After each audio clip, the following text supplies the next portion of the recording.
So I wanted to start off today by reading you a poem that has been stuck in my head for this entire week. This is The Charge of the Light Brigade by Alfred Lord Tennyson. Half a league, half a league, half a league onward, all in the valley of death rode the 600. Forward the light brigade, charge for the guns, he said. Into the valley of death rode the 600. Forward the light brigade, was there a man dismayed? Not though the soldiers knew someone had blundered. Theirs not to make reply, theirs not to reason why, theirs but to do and die. Into the valley of death rode the 600.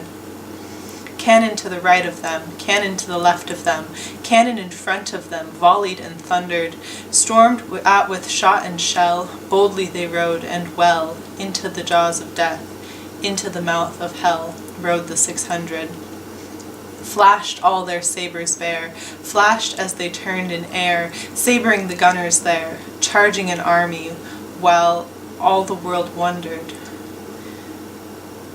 Plunged in the battery smoke, right through the line they broke, Cossack and Russian reeled from the sabre stroke, shattered and sundered. Then they rode back, but not the 600. Cannon to the right of them, cannon to the left of them, cannon behind them, volleyed and thundered, stormed out with shot and shell, while horse and hero fell.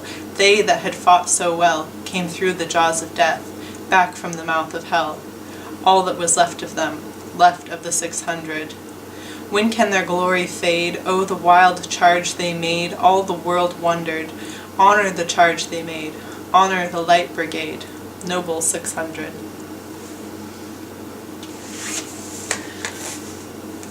So that poem's just been stuck in my head. And today I didn't really feel like cleaning up and putting together a set, so I'm just sitting with my back to my screen door. Because the sun is nice and warm, but it's getting a little bit chilly. By chilly, I mean, what is it? 75 degrees today. But keep in mind it gets to be 120 here, so that's a steep drop in temperature. So it feels a little chilly. There's like a chill in the air or something, or maybe it's just, I don't know. But anyway, I'm sitting in front of my screen door because I don't care today. I wanted to talk about some of the things that have been going on in the news recently with the sexual harassment claims and people coming forward, and it's about time that people got called out for being horrible people. And I think, like some people, I've been shocked about some of the accusations. Like some of them just totally threw me. I just wouldn't have guessed. Like with Garrison Keillor, I mean, maybe I'm being naive, but that one was one where I was just like, really? But you never know. And with his one, I then read the article where he told his side of the story, and I was like, oh, well, that doesn't sound like sexual harassment, you know? But then you realize this guy writes and speaks for a living. Like, he is remarkably good at putting his thoughts into words, and so you can't take what he says at face value until the actual accusations against him come out and we hear the other side of the story. We have to believe the other side of the story, like believing his words. Like, he is an exceptional writer, he's an exceptional speaker, so you can't believe his side. And I think that's true with a lot of them. I think a lot of people talk about, like, oh, what is sexual harassment? And I feel like it's always men who are like, oh, but what constitutes sexual harassment? Like, if you're asking that question, I feel like the chances are good that you sexually harassed somebody and you know it.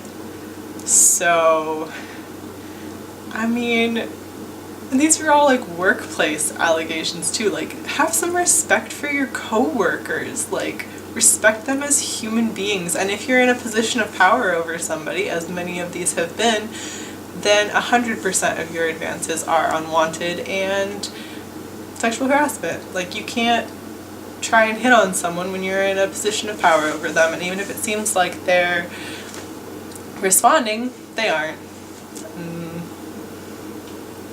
That's just, you know, rule of thumb. Anyway, so another one that I was just shocked about, shocked and horrified, was that the creator of Rurouni Kenshin turned out to have kiddie porn and was arrested for it. I know that one's not in the US, that one's in Japan, but Kenshin was absolutely my favorite thing in middle school. Like, that's my favorite anime. It actually got me through, we moved while I was in middle school, and like during the time where the transition was really hard, I didn't really have any friends. Watching Rurouni Kenshin was literally the thing I looked forward to. It was, I don't know, it's what got me through middle school basically. I was so obsessed. It was my favorite show. And so hearing that was just devastating. But then I read a really good article. If I can find the original person who wrote it, I'll link it below, but I'm not even sure. I'm not sure if I read this on Tumblr or Twitter or in an article. I'm not sure at all where it was. But again, if it's down below, I found it and you should read it. But the person was saying that before you know that a creator or an actor or something has done horrible things, like prior to your knowledge of that, the things that you loved that they're a part of or that they created still belong to you. That's still your right to have enjoyed those things that you really loved before that. However, once you learn about the whatever monstrosity they are, whatever horrible person they are, whatever thing they've done, once you're aware of that, then it becomes our responsibility to basically take responsibility for where our money goes and where our time is spent and how we view those people. Basically, once you know that someone has done something horrific, such as raping someone or sexual harassment or possession of kiddie porn, from that point on, it is our responsibility to no longer support that person and to make others aware of what that person has done. And that doesn't mean you have to give up the love you had for things before you were aware of that. But you do have to take responsibility for the fact that you are aware now, and that starting from here, we have to move forward with that knowledge in mind. And so when it comes to people who haven't been arrested for things that the world is very much aware of, Woody Allen and Sean Penn for various abuse and overall creepiness, knowing the things that they've done, choosing not to support them is completely reasonable, and also I think our responsibility. And I think that's all I have to say on that subject. I'm really glad that workspaces are becoming safer for women, and we're going to get to see a lot more creative works from women who no longer feel like they have to be afraid and no longer feel like they are going to be exiled from the spaces where they want to work because a man has decided that he needs to be a horrific monster to them, and knowing that other men are not going to stand by him while he does such things and makes himself a predator. So the other thing I wanted to talk about today is Goodreads. Let's just start with, recently my giveaway for Fragments on Goodreads has completed, and I was really excited to see that my book is going to all sides of the country. There's someone from New York, there's someone from Ohio, from Alabama, from Washington. It was just fun to see where in the US my book is traveling to. And that's really exciting.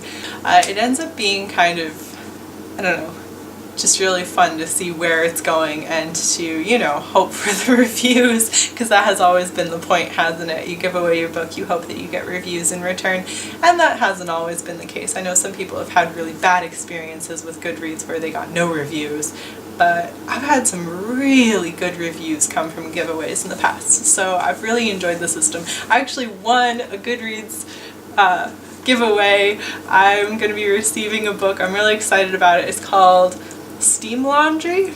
So once I get it and once I've read it, I'll do a review of it. I'm really excited. I've won one other giveaway in the past, but I really enjoy the whole system. However, Goodreads recently sent out an email to people who have given their book away in the past, and it talked about their changes that they want to make, things to improve the giveaway process, which sounds fantastic. They're planning on implementing it in January, and so any book giveaways from that point on would be part of the system. And they sort of broke it down into two different sections. There's a premium section and a standard section, and they told us what the changes were, and there weren't that many.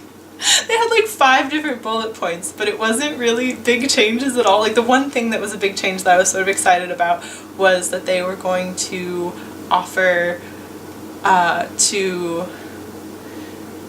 send an email 8 months after the giveaway had ended to remind people to review your book, which is good. That's fixing one of the flaws. None of the other changes were changes. I think they were all things that are already in place. It was really weird. And the premium section didn't actually have, they just like put premium in front of the same word. It was really weird. It was a weird email. But the bottom of it, they had the charges that they're going to start charging authors, and it wasn't like, oh, it's gonna be $15 to run a giveaway, or like we have this, the premium package means you can run this many giveaways in a year for this. No, per giveaway for the standard package, and that's with the barely any changes, $119 the author has to pay to run the giveaway. And when you run a giveaway, you then pay for postage. Like they don't pay for any of the sending out your book. You basically just put it up on the website, which is why the free system was so great. And the premium package is $600. Like, who besides large publishing companies can even afford that? That's crazy. Basically, they're cutting out any sort of indie or self-published or just, you know, lower income authors. They're cutting out poets completely. What kind of poet? I mean, there's so few poets in the world who can make a living off of their poetry, because poetry is, you know, doesn't sell. But the poetry giveaways are fantastic because you get to see all these indie and self-published poets and get a chance at their book and maybe take interest in their book. I've looked through the Goodreads section and taken an interest and gone and bought the book because I didn't get it in the giveaway before. Like, that's a fantastic marketing tool for poets who really have a lot of struggles because we don't make much back. But what kind of poet in that section is going to make back enough money to justify $119 for a giveaway? Like, none of them. And there are a lot of other genres that aren't going to make that money back, that it's just not worth it, and it's really disheartening. And basically, so if they go through with that, I, for one, won't be using the giveaway tool at all. I probably will stop using Goodreads, to be perfectly honest, because that was one of the main things that I used it for. Someone on Twitter pointed out that authors should start charging Goodreads to have their books up there. Like, we do let them put it on the platform for free, and this kind of goes back to some of the things that I've talked about with the way that literary journals treat their writers, where they're like, oh, we're doing you a favor. It is sort of that, like, oh, we're doing you a favor of the advertising, but at the same time, like, you need us as much as we need you, is sort of the give and take on that. So it's really interesting. And that person's kind of right. Like, what if authors did decide to take all their books off of Goodreads? What would Goodreads become? There are plenty of authors who don't know their books are up there, who don't know about the platform, whose books are up there and have lots of reviews and lots of traction. So if people were just like, no, you can't advertise my book on your site, what would they become? So it is interesting. It's disappointing. It's disappointing that the platform obviously wants to find a way to make money, but that their first reaction was, we're going to go after the authors, and especially the small-time authors. And it makes me feel like they're kind of going the same way as YouTube. I feel like YouTube has become very much just what TV is, kind of an advertiser's paradise, kind of a big production company's paradise. where, you know, you go on the trending page and there's hardly any independent creators. It's mostly like news stations. It's like, maybe that's trending, but that wasn't what I was trying to find, I guess. That's not what I wanted from the trending page. Like, I can look up news things, like I can put it on the television. I don't have a television here, but you know, you can put it on the TV. Like, that's where their platform is. And so it does feel like the big companies always sort of eventually edge their way in. It's feeling like it's doing that on Goodreads, which is sad. It's disappointing. It does feel like if you're like, we've almost missed a window. Like, there was a window where independent creators were really thriving on the internet, and it's like that has recently been overtaken. It's like, where is the new platform for independent and, you know, new creators to sort of get their leg into the industries? So hopefully that new platform will pop up and we'll see some kind of change. Yeah, I mainly wanted to talk about that probably I won't be running any giveaways again in the future through Goodreads, which is sad because it was a great platform for it. But I know I could do them through Tumblr or Twitter, so I'm gonna try and do that probably in the future. I'm not sure. I'm working on different marketing strategies and things, and I am working on a new poetry book. But also, oh yeah, NaNoWriMo finished. The news is always so bleak, so it's hard to remember the exciting things. I did finish NaNoWriMo this year. I ended up with, I slowed down at the end, so I think I got 57,000 words. I actually finished my novel around the 35,000 mark. I think it was right around there, because I had written half of it earlier this year, so I was really just trying to finish it up. And then I worked on some like blog posts, short stories, and I eventually ended up going back through and starting the editing process during NaNoWriMo for my novel. But I won it. It was fantastic, and I'm really excited that the editing process has started going through. I believe by the time this video goes up, the first 2 chapters, I think, of my novel, I'm going to go ahead and put them up on my website. I'll go ahead and link straight to that below. If you're interested in reading it and maybe giving me some critiques and letting me know if you want to be a beta reader. So that will be there.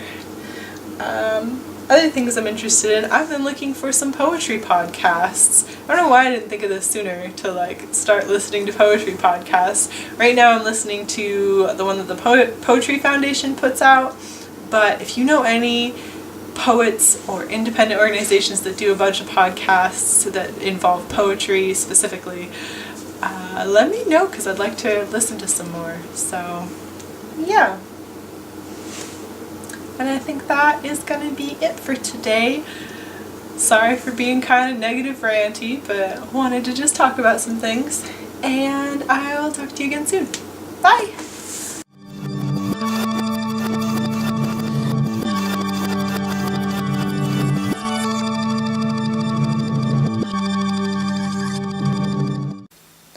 It's sunshine time for the plan.